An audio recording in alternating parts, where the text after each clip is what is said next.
Yeah, if you're looking for a super flexible solution to access your M.2 SSD, even up to 2 SSDs and have a built-in standalone cloning function for them, then this could be an awesome device for you. And that's this Xiaobi dual M.2 dock compatible with NVMe and SATA. Of course, I have to admit that I got this device for free from the seller to show you all the really nice details, but still my honest opinion, because I would never claim something which is not true. And I'm going to show you here live how it works so you can judge on your own if it's the right device for you. Based on my experience, Xiaobi seems to be a good brand. All the devices which I've tested have been working really good, and we have a really fast device here, supporting a speed of up to 20 gigabytes per second. Of course, only if your computer has a USB 3.2 Gen 2x2 port. But the awesome thing is for the internal cloning function, the standalone cloning function where you don't need a computer, it's also supporting up to 20 gigabits per second high speed. And so here we have this awesome device here, and it's even super small. You can see you can even take it in your pants pocket, easily carry with you and help even your friends if they need some support. Here in the back we have the on-off switch, and we have the USB-C data connection, and we have a power port. Power supply is included and already plugged in,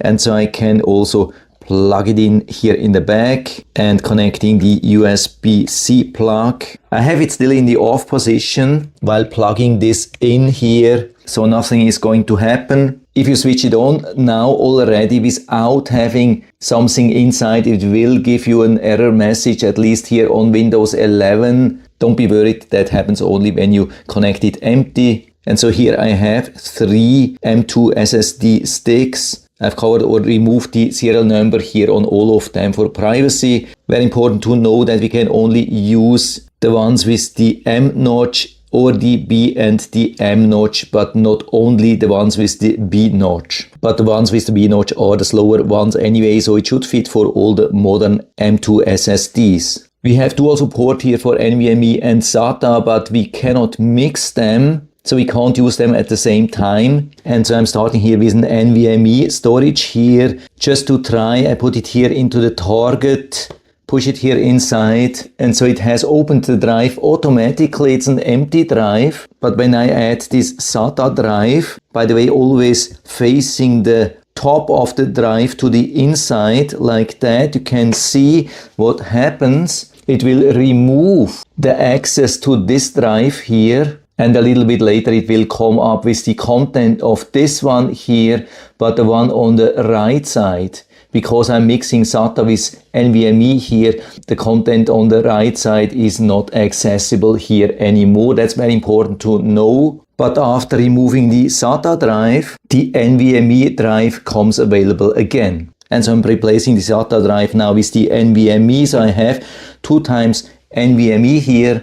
And so Windows has opened both of the drives here automatically, showing the content, and so I can use it just normal, like as an internal drive here. I can start using it directly. There's no active cooling, there's just passive cooling, but since everything is really nicely open, I don't expect any thermal throttling here. I don't have a USB 3.2 Gen 2x2 USB port, so if I want to clone this SSD on the left side to the one on the right side, I can use the offline option. So I disconnect it here fully. You can see there's no access to the PC. It shows the drive on the left side, shows the drive on the right side. And so I just push this button here for 5 seconds and wait till it starts flashing. We can see the access here on the source drive. We can see the access here on the destination drive. The cloning process has started, and we can see the progress with 4 LEDs. So on the left side here indicating that it's working on the first 25%, and we have 50, 75,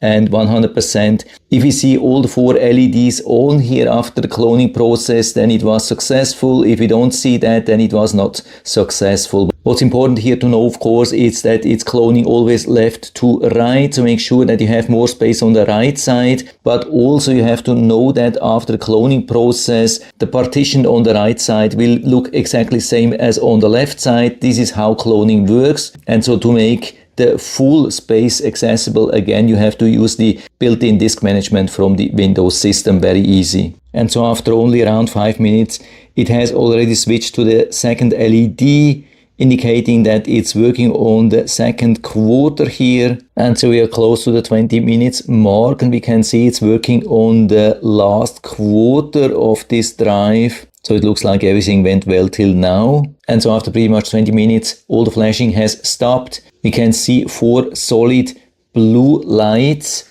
indicating that we had a success. And so I'm connecting it again to the PC. And so let's see how this looks now. If the drives are not opening automatically, I recommend to turn it off here with the switch in the back and turn it on again. And so that's the situation after the copy process. And so the question is, why can we only see one of the SSDs and not both of them? The answer is that Windows is only displaying one because they look absolutely identical. That's the proof that we have a perfect clone here actually. Windows is doing that to prevent some problems. And so there are 2 things which we have to do here in the Windows disk management. The first thing is to activate the second disk here, put it online, right click here, say online. And the second thing is to make this unallocated part here available again for Windows. That's super easy. And so everything has been working really reliable.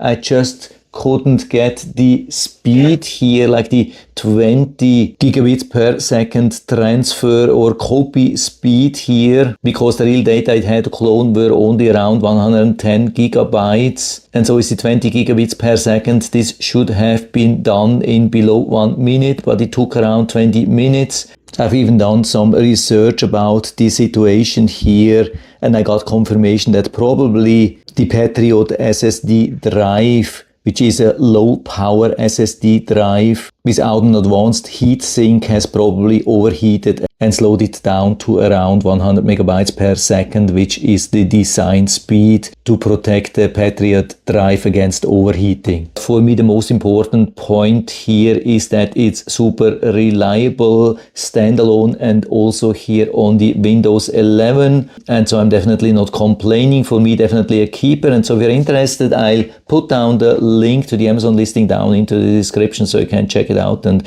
order one for you if you like. And I hope I've been able to help you a little bit with this video. If you have any questions or comments or want to share your own experience with this docking or cloning station, then just let us know down in the feedback area. I'm always happy to talk about these things. And if you like the video, give me a thumbs up, subscribe my channel. Thanks for watching. See you next time.